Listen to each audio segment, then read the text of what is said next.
The weight of forgiveness. My name is Emily. I grew up in a middle-class family in Columbus, Ohio. I married Michael, a man who knew how to charm people. He smiled easily. He spoke confidently. He always knew what to say. When we got married, it felt like the world finally made sense. When Michael laughed, the house felt alive. When he was near, I felt safe. I truly believed that love was something that didn't fade with time. But there are moments in life when you are forced to face the truth. And the truth almost never arrives loudly. It arrives quietly, and it breaks your heart. We had been married for 3 years. Michael worked in marketing and sales, meetings, calls, projects. He often stayed out late, telling me he was building our future. I worked as a freelance graphic designer. I spent a lot of time at home, waiting. At first, he texted me often. I'm on my way. Miss you. Almost home. Then the messages became shorter, less frequent. Sometimes they stopped altogether. He came home tired, with his phone always in his hand, with a distant look in his eyes. He used to wait for me at the door. Now, he stared at his screen. I told myself it was temporary. Work stress, pressure. I tried harder. I cooked his favorite meals, planned small surprises, suggested weekend trips. He kept saying, not now. Later. Too busy. The day doubt became reality. One afternoon, my phone rang. It was my friend. Her voice was tense. Emily, I don't want to upset you, but I think I see Michael. My heart stopped. He's downtown, she continued, and he's not alone. I swallowed. There's a blonde woman with him. They're sitting in a cafe. I closed my eyes. Are you sure? I asked. Yes, they're sitting very close. I felt something tighten in my chest. Please, I said quietly. Don't confront them. Just watch. And tell me what they do next. I didn't want a scene. I didn't want public explanations. Part of me still hoped I was wrong. My friend stayed. She kept texting me. They're laughing.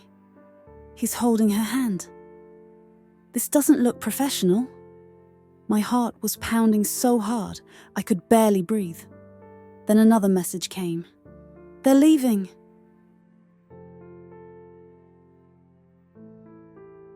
I sat frozen on my couch, phone in my hands. Minutes passed. Then my phone vibrated again. Emily, they just walked into a hotel. Then came photos, a short video. Michael, the woman, the hotel entrance. Clear, undeniable. That was the truth. I didn't cry. Something inside me went quiet. I didn't call him. I didn't text. I didn't scream. When he came home late that night, I asked only one thing. Michael, have you ever lied to me? He looked at me. For too long. And that was enough. The house became cold. We barely spoke. We lived side by side like strangers. I didn't know if I hated him or still loved him. The accident. 2 days later, my phone rang from an unknown number. Is this Emily? Your husband has been in a serious car accident. He's at the city hospital. The phone slipped from my hand. I didn't think. I just went. Michael was unconscious, bruised, connected to machines. The doctor said, it was a severe accident. We need time. I sat beside him and took his hand. The same hand I had held for years. And suddenly, the anger faded. The pain softened. But the fear of losing him remained. 2 days later, he woke up. When he saw me, tears filled his eyes. Emily, I'm sorry. I destroyed everything.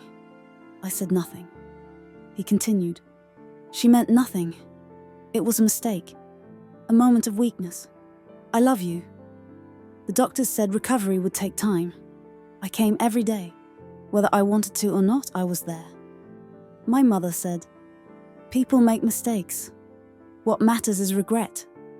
Friends said, "You're too kind." And I kept asking myself, will I ever trust him again? When Michael came home, he was different. Quieter, humbler. We didn't talk much at first, but slowly he began to move closer. One evening, he stood in front of me, hands folded, and said, "Punish me if you need to, yell at me, leave if you must, but please don't abandon me."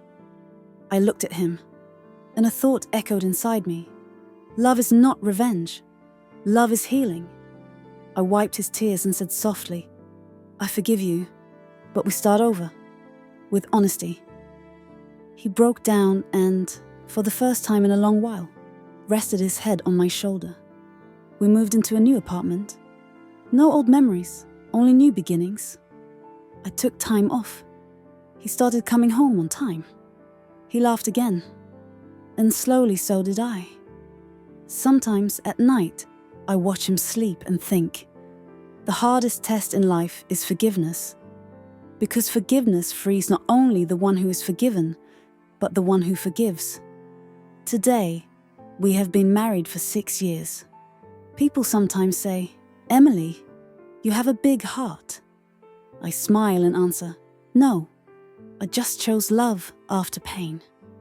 And when he looks at me and smiles softly, my heart whispers, maybe this is happiness. When the heart doesn't forget how to love, even after betrayal.